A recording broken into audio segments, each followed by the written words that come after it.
Moment of inertia of a uniform circular disk. Suppose this is a circular disk of mass m and radius r, and we have to find moment of inertia of this uniform circular disk about axis y o y dash, which is perpendicular to the plane of the disk and it is passing through the center O.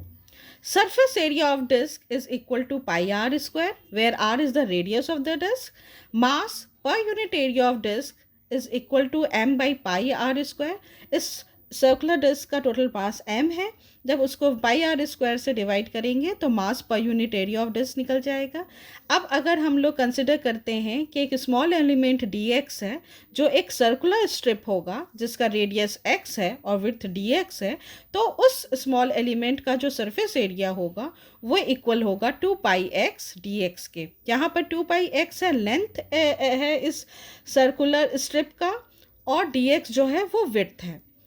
Then mass of this element will be equal to m by pi r square, which is mass per unit area of disk, multiply 2 pi x dx, which is equal to 2 mx dx by r square. अब इस small element का moment of inertia about y और y dash is equal to mass into distance square. इसका mass जो है वो अभी हम लोग ने निकाला 2 mx dx by R square के बराबर है, और इस स्मॉल एलिमेंट जो एक सर्कुलर स्ट्रिप है जिसका विड्थ dx है उसका distance perpendicular distance from y और y डैश जो है वो x है. तो एक्स स्क्वायर को मल्टीप्लाई करके हम लोग मोमेंट ऑफ इनर्शिया इस स्मॉल एलिमेंट का निकाल सकते हैं.